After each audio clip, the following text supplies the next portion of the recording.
All right, this video is going to continue where the last one left off. A little factoring review here for you. The sum and difference of cubes. So these follow a formula and they only work with polynomials that have two terms. So if we have a cubed plus b cubed, it factors into a plus b times a squared minus ab plus b squared.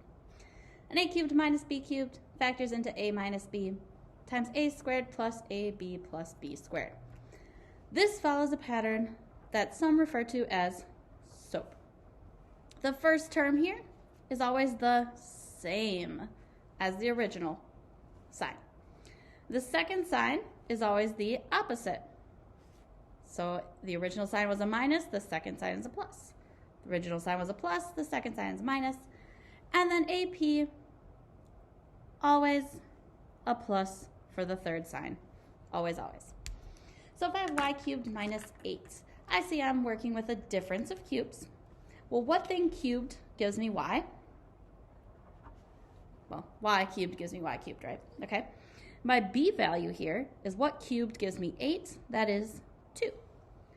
So when I factor this, I take a minus b, so y minus 2, times a squared, which is y squared, plus, this is the opposite sign here, a times b, y times 2, better known as 2y, plus b squared, 2 squared is 4.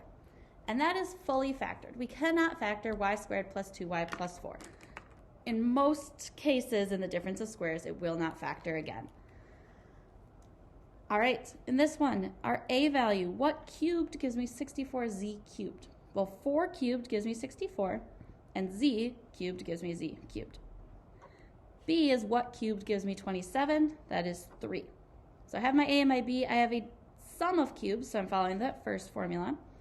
A plus b, so 4z plus 3, times a squared, so 4z squared makes 16z squared, minus, because it's the opposite sign, a times b. 4z times 3 makes 12z, plus b squared is 9, and there we have our answer.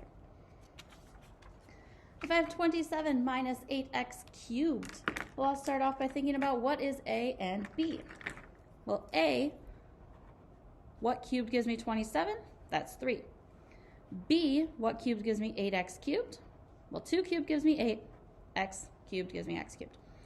I have a difference, so I'm going to start with a minus b, so 3 minus 2x, times a squared, which is 9. Opposite sign, so a plus. A times b, which makes 6x. Always a plus. B squared, 2x squared. Remember, square both of those, we get 4x squared. And there's our answer. Then we have a graphic organizer we're going to fill in. First off, we always factor the greatest common factor out first. Always, always, always. Then we have 3 options here. You could have 2 terms, 3 terms, or 4 terms. We have talked about all 3 of those situations. With 4 terms, if you can combine any like terms, then you get over to 3. So with 2 terms, we've talked about 2 different patterns, the difference of squares or the sum or difference of cubes. With the difference of squares, a squared minus b squared, remember that's a plus b times a minus b. For the sum or difference of cubes, those are the ones we just talked about. So a cubed plus b cubed is a plus b times a squared minus ab plus b squared. And a cubed minus b cubed is a minus b times a squared plus ab plus b squared. All right, next up, if we had 3 terms, we are going to be talking about ax squared plus bx plus c. So if a equals 1, sorry, you can't see that 1 very well, we want to find factors of c, it's that third number, that add or subtract to b.